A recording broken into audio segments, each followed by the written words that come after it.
Good morning everybody. आज हमारे channel ITI fitter M के माध्यम से holding the job between centre and birth with catch plate and dog, मतलब lathe machine पे हम किसी जॉब को दो सेंटरों के बीच कैच प्लेट और डॉग की सहायता से किस प्रकार बांधेंगे, इस वीडियो के माध्यम से ये बताया जाएगा। सेंटर के बीच टर्निंग में कार्य को सही करने के लिए आवश्यकता नहीं होती, क्योंकि टर्निंग किया गया जॉब संपूर्ण लंबाई में समानांतर होता है।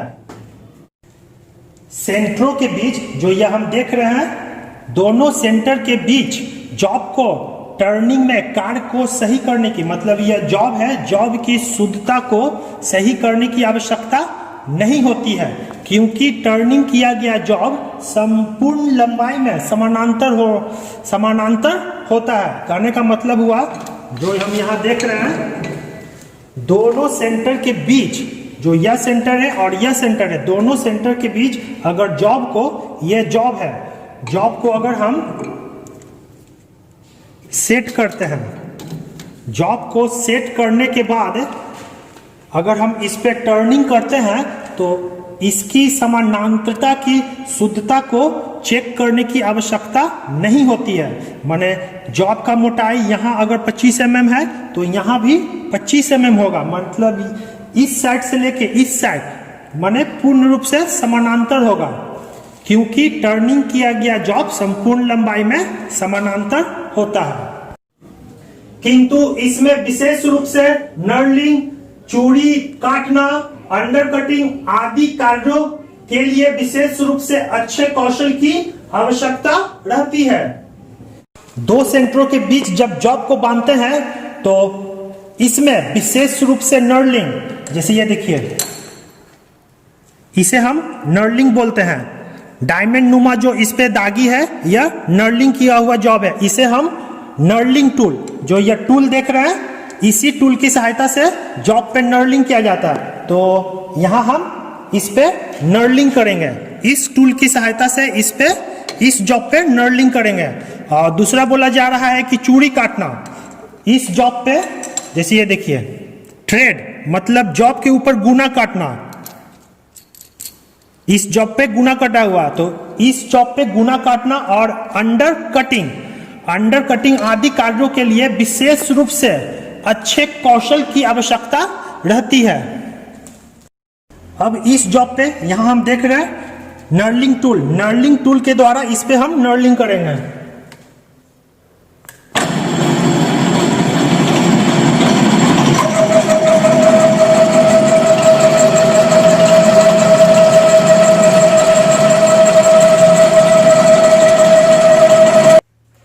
तो यहां हम देख रहे हैं कि नर्लिंग टूल के द्वारा इस जॉब पे नर्लिंग कंप्लीट हो चुका है। ये देखिए,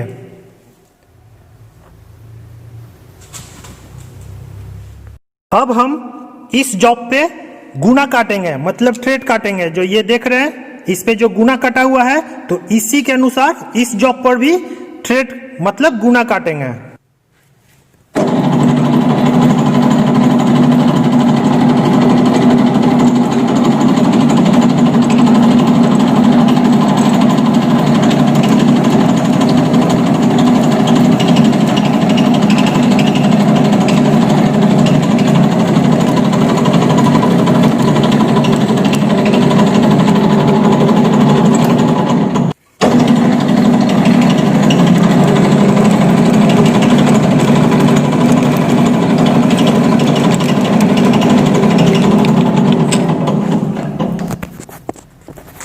तो यहां हम देख रहे हैं कि इस जॉब पे थ्रेड गुना कट के कंप्लीट हो चुका है। अब इस जॉब पे अंडर कटिंग ऑपरेशन करेंगे। तो अंडर कटिंग में जो यहां कोन देख रहे हैं, तो यहां पे कुछ ग्रुप बन जाता है, उसे ही हम अंडर कटिंग कहते हैं।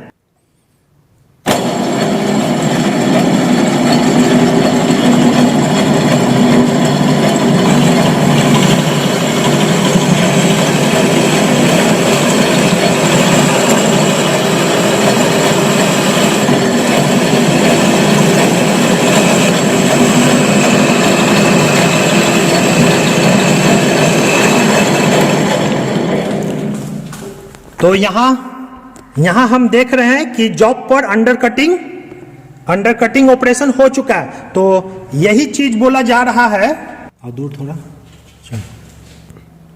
तो यही चीज बोला जा रहा है कि दो सेंटरों के बीच जब जॉब को बांधते हैं तो उसमें विशेष रूप से नर्लिंग, चूड़ी काटना या अंडर कटिंग आदि कार्यों के लिए विशेष रूप से अच्छे कौशल की आवश्यकता होती है। यह केवल बाह्य संक्रिया मतलब एक्सटर्नल ऑपरेशन के लिए ही उपयोगी है। यह सेटिंग केवल एक्सटर्नल ऑपरेशन के लिए ही उपयोगी है। इस सेटिंग को हम इंटरनल जॉब में नहीं कर सकते हैं। वास्तविक संक्रिया मतलब एक्चुअल ऑपरेशन करने से पूर्व कार्य का निम्नलिखित तैयारी करना आवश्यक होता है, जिसमें सबसे पहले है कार्य मतलब जॉब की दोनों भुजाओं की फेसिंग करें और निर्धारित सीमा में कुल लंबाई बना लें। ये जॉब है और इस जॉब को सेंटर के बीच में बांधने के लिए सबसे पहले दोनों भुजाओं की, जो ये भुजा और ये भुजा है, दोनों भुजाओं की फेसिंग करें और निर्धारित सीमा में कुल लंबाई में बना लें। तो अब हम इसे लेथ मशीन के चक में बांधकर सबसे पहले दोनों साइड फेसिंग करेंगे।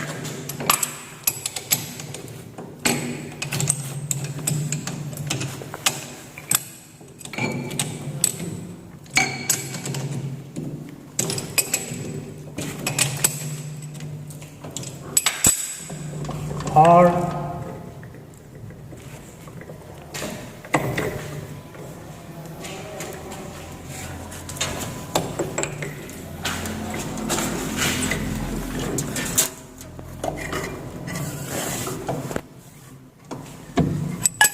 इसका सेंटर मिला लेंगे।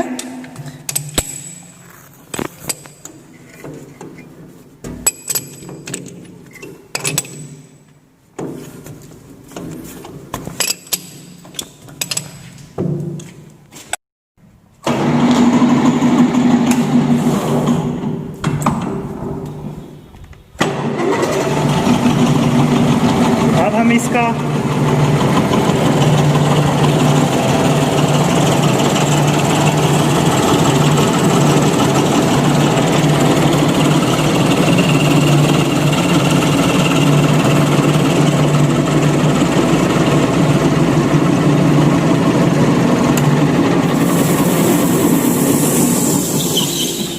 तो यहां हम देख रहे हैं कि यह फेसिंग कंप्लीट हो चुका है। तो इसी तरह जॉब को पलटकर उस साइड फेसिंग करेंगे।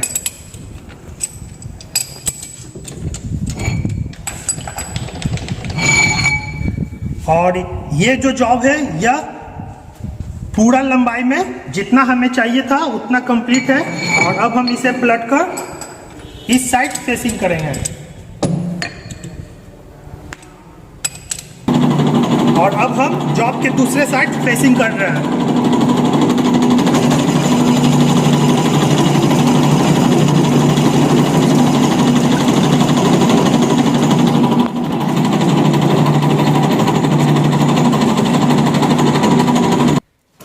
तो ये देख रहे हैं कि जॉब के दूसरे सिरे पर भी फेसिंग कंप्लीट हो चुका है।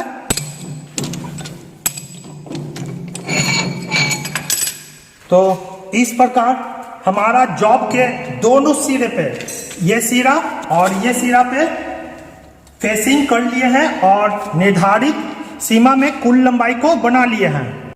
उसके बाद सही साइज और प्रकार के सेंटर ड्रिल का चयन करें और कार्य मतलब जॉब के दोनों सिरों पर सेंटर ड्रिल करें। तो यहां हम देख रहे हैं जॉब के जो यह फेसिंग किया हुआ सतह है, इस पे हमें सही साइज और प्रकार के सेंटर ड्रिल, तो ये देख रहे हैं यह सेंटर ड्रिल है और इसी की सहायता से यहाँ पे हम इसके फेसिंग वाले सतह पर सेंटर ड्रिल करेंगे ताकि यह जॉब सेंटर के बीच बंधा सके। तो दोनों सिरे पे हम सेंटर ड्रिलिंग करेंगे। तो इसके लिए ड्रिल चक लेंगे और ड्रिल चक को टेल स्टॉक में सेट करेंगे और फिर सेंटर ड्रिल को इसमें सेट करेंगे और इसे लॉक करेंगे और फिर इसे पास में ले जाके इस पे होल कंप्लीट करेंगे।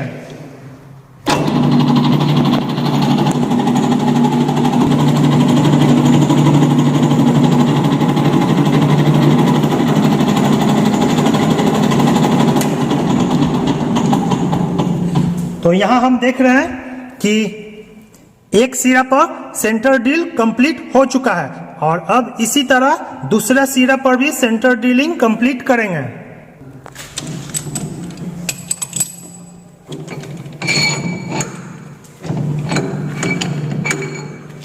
और ये दूसरा सिरा को पलट कर बांधते हैं और फिर इस पे सेंटर ड्रिलिंग कंप्लीट करेंगे।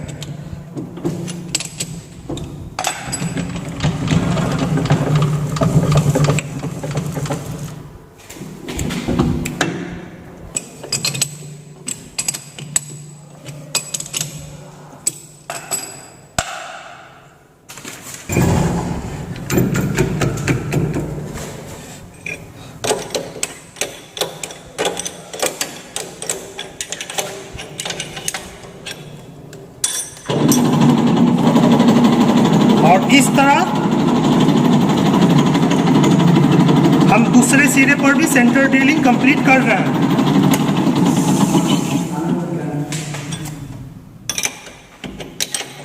तो यहां हम देख रहे हैं कि जॉब के दूसरे सिरे पर सेंटर ड्रिलिंग कंप्लीट हो चुका है।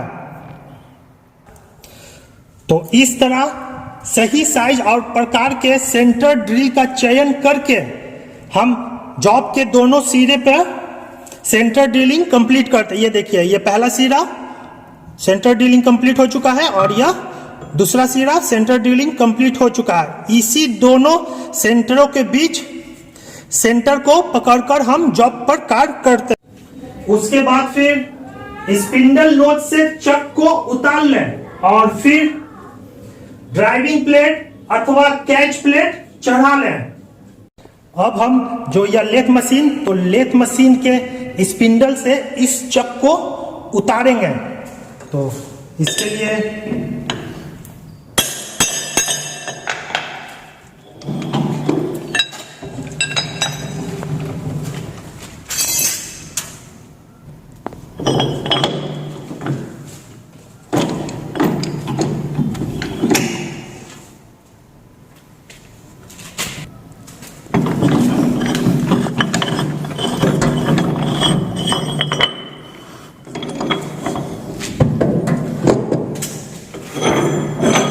तो यहाँ हम देख रहे हैं कि लेथ मशीन के मेन स्पिंडल से चक को उतार चुके हैं और उतारने के बाद तो इसे हम कैच प्लेट बोलते हैं। तो इसे अब हम स्पिंडल के ऊपर चढ़ाएंगे। तो सबसे पहले चाबी को सेट करें और इसमें जो कीबे है चाबी घाट इसके सामने यहाँ लाकर कीबे के सामने लाकर इसे टाइट करें।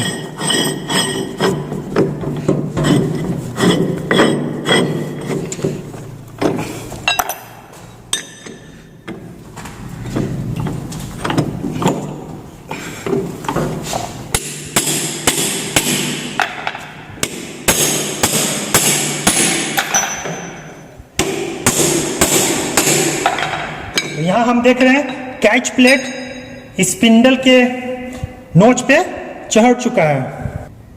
तो इस प्रकार स्पिंडल नोच से चक को उतार लेते हैं और ड्राइविंग प्लेट या कैच प्लेट को चढ़ा लेते हैं। तो यह हमारा कैच प्लेट है। स्पिंडल नोच पे स्पिंडल स्लीव असेंबल करें और इस स्पिंडल स्लीव में लाइव सेंटर फिक्स करें। ये जो देख रहे हैं यह हो गया स्पिंडल नोच और स्पिंडल नोच पे हमें स्पिंडल स्लीव असेंबल करना है। तो इसे हम बोलते हैं स्पिंडल स्लीव। तो इसे हम स्पिंडल नोच पे सेट करते हैं और इस स्पिंडल स्लीव पे लाइव सेंटर, तो इसे देख रहे हैं, इसे हम लाइव सेंटर बोलते हैं। तो इसे हम स्पिंडल स्लीव पे असेंबल करते हैं। तो इस प्रकार यह पूर्ण रूप से कंप्लीट होता है। असेंबली करने से पूर्व यह जांच कर ले कि स्पिंडल स्लीव और लाइव सेंटर में टूट फूट बर्ड से मुक्त और पूर्ण रूप से साफ करें। असेंबली करने से पूर्व यह जांच ले कि स्पिंडल स्लीव, जो यह स्पिंडल स्लीव है और ये जो लाइव सेंटर है, इसमें किसी भी प्रकार का टूट फूट या बर्ड से मुक्त हो और पूर्ण रूप से साफ हो। तो यहाँ हम देख रहे हैं अगर पूर्ण रूप से साफ नहीं है तो इसे साफ कर लें और सभी को चेक कर लें कि इसमें किसी भी प्रकार का टूट फूट नहीं हो और फिर इसे असेंबल करें।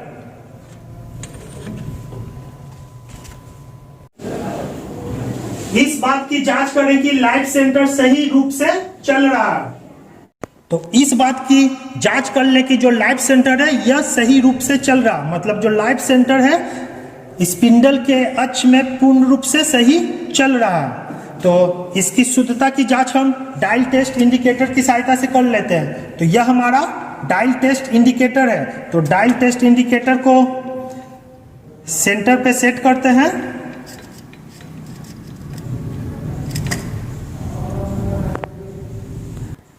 सेंटर में सेट करने के बाद लेथ मशीन को चलाते हैं और अगर सुई में कुछ भी मूवमेंट नहीं है तो यह लाइव सेंटर पूर्ण रूप से सेंटर में है और अगर सुई में मूवमेंट होता है तो यह सेंटर में नहीं है। तो यहाँ हम देख रहे हैं कि सुई में मूवमेंट न के बराबर है। तो यहाँ हम देख रहे हैं कि सुई में मूवमेंट न के बराबर है। तो इस प्रकार हम कह सकते हैं कि लाइव सेंटर पूर्ण रूप से सेट है। अगर यह पूर्ण रूप से सेट नहीं है तो फिर हम इसे निकाल लेते हैं और कपड़ा की सहायता से इसे साफ करते हैं अगर पूर्ण रूप से सही नहीं रहने पे, और फिर इसे सेट करते हैं। तो इस प्रकार हम इस बात की जांच कर लेते हैं कि लाइव सेंटर सही रूप से चल रहा है। कार्ड के व्यास के अनुरूप उपयुक्त लेथ कैरियर का चयन करें और तथा उसे कार्ड के एक सिरे पे बाहर की ओर बेंड टेल रखते हुए कसें। जॉब और कैरियर में स्क्रू के अंत में एक तांबे की छोटी सीट लगाकर कार्ड की फिनिश की गई सतह की रक्षा करें।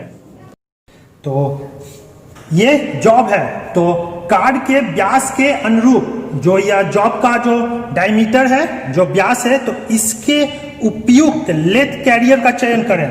तो ये जो देख रहे हैं इसी को हम लेथ कैरियर बोलते हैं।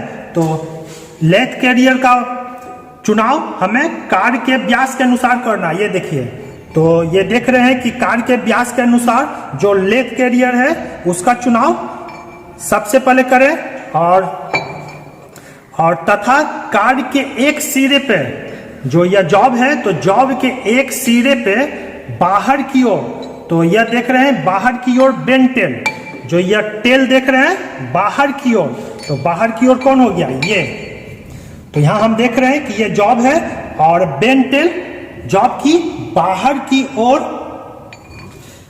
की ओर बेंड टेल रखते हुए कसे और जॉब और कैरियर में स्क्रू के अंत में जो यहां हम देख रहे हैं स्क्रू, तो स्क्रू के अंत में यह एक तांबे का एक छोटी सीट लगा लें ताकि जो कार के फिनिश सतह है वह उस पे किसी भी प्रकार का दाग न लगे।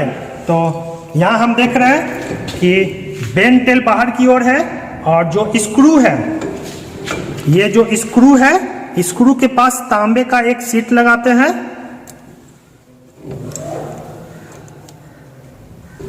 तो यहां हम देख रहे हैं कि तांबे का सीट लग चुका है और अब इसे रिंच की सहायता से इसे टाइट करें।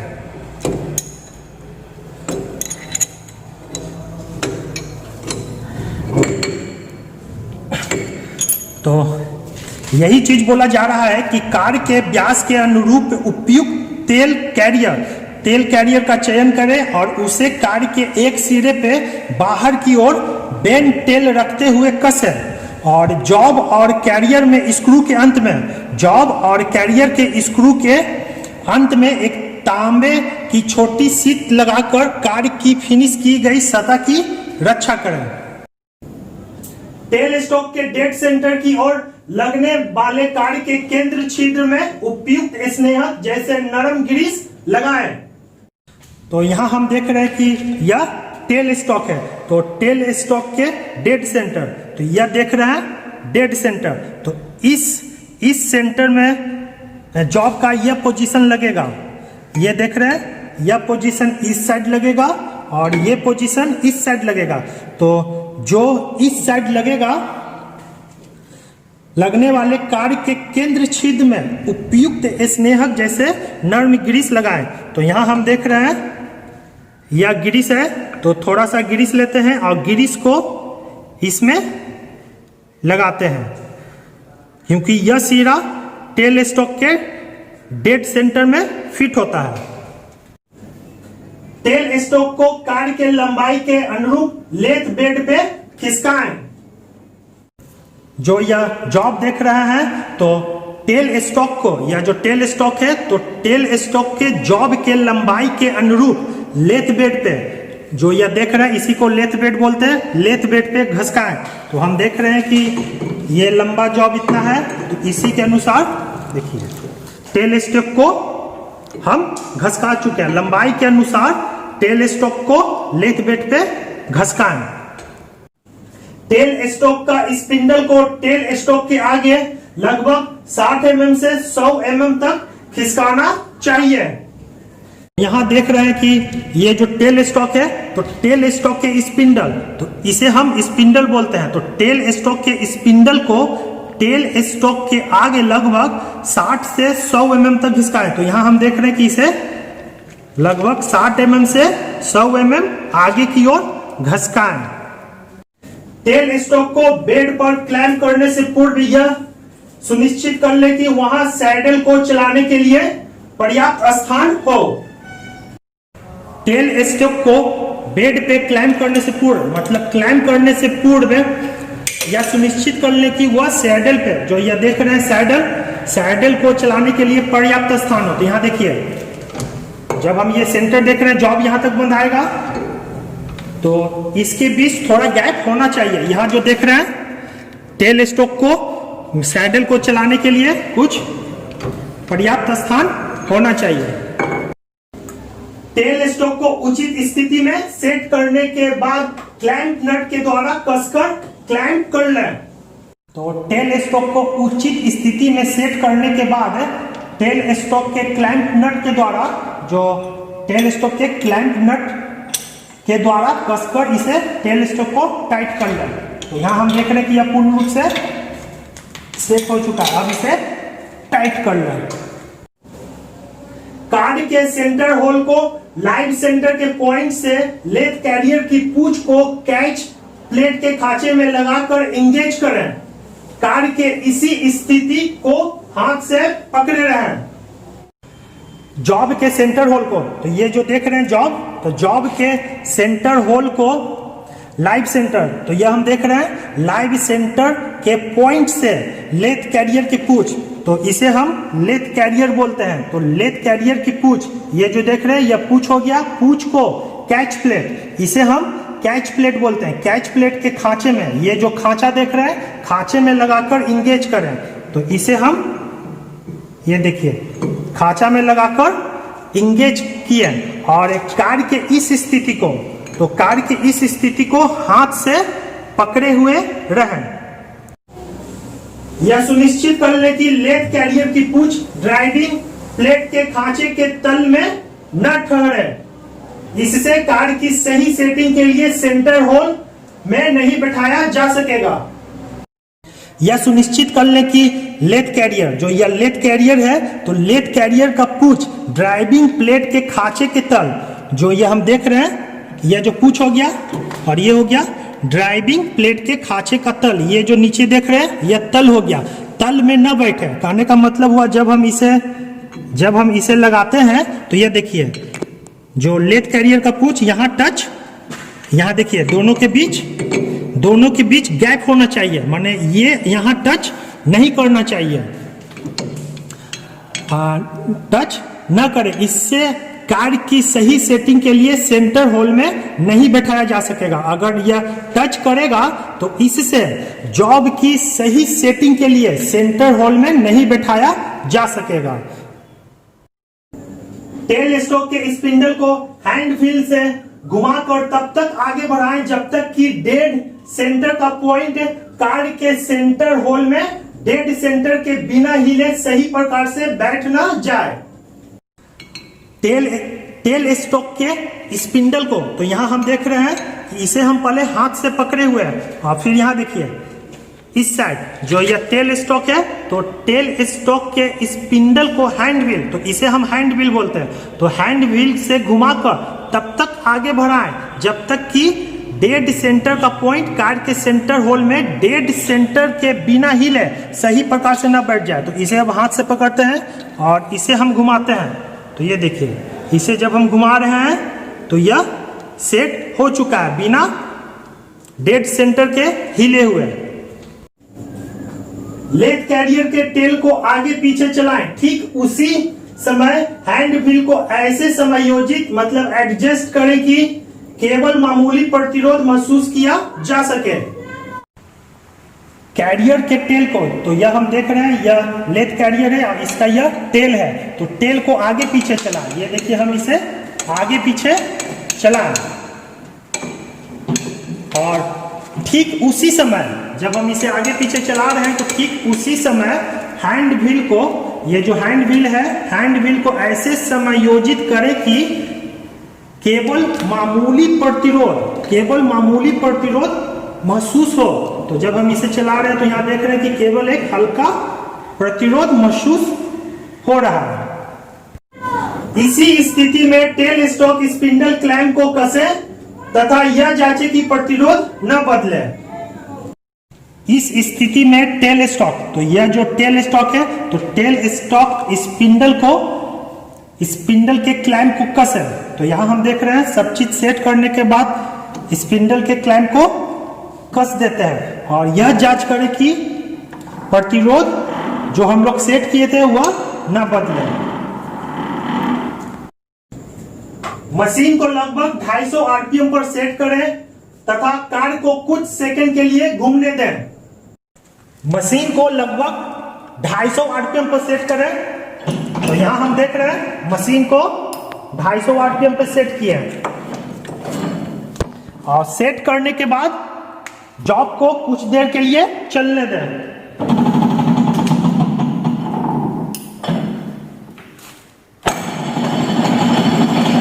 इसे कुछ देर चलने दें।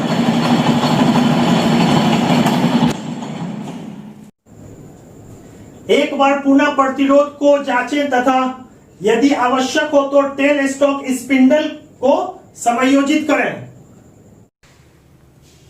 एक बार पुनः प्रतिरोध का जांच कर लें, तो हम यहां देख रहे हैं प्रतिरोध को एक बार जांच कर लें। यदि आवश्यकता हो तो टेल स्टॉक स्पिंडल को समायोजित करें। अगर हमें महसूस हो रहा है कि इसमें जो प्रतिरोध है कम गया है, इसमें जो प्रतिरोध अगर कम गया है तो उसे हम टेल स्टॉक के स्पिंडल को समायोजित करें। इसे हम हैंड व्हील के द्वारा समायोजित कर सकते हैं। अब एक कार ऑपरेशन करने के लिए तैयार है। अब यह जो जॉब है ऑपरेशन करने के लिए तैयार है। कार को केंद्रों के बीच पकड़ने से पूर्व यह सुनिश्चित कर लें कि दोनों सेंटर संरेखी है, मतलब दोनों सेंटर का अक्ष एक ही हो। जॉब को, जो यह जॉब देख रहे हैं, तो जॉब को केंद्रों के बीच, मतलब केंद्रों के बीच पकड़ने से पूर्व यह सुनिश्चित कर लें कि दोनों सेंटर संरेखी हो। तो दोनों सेंटर संरेखी है, इसका जांच हम कर लेते हैं।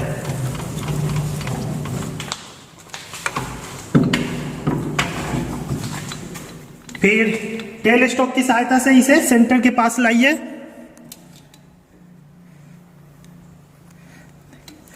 तो यहां हम देख रहे हैं कि दोनों सेंटर एकदम एक्यूरेट सेंटर में है। तो यही चीज बोला जा रहा है कि कार्य के केंद्रों के बीच पकड़ने से पूर्व यह सुनिश्चित कर लें कि दोनों सेंटर संरेखी है, मतलब एक ही अक्ष में है।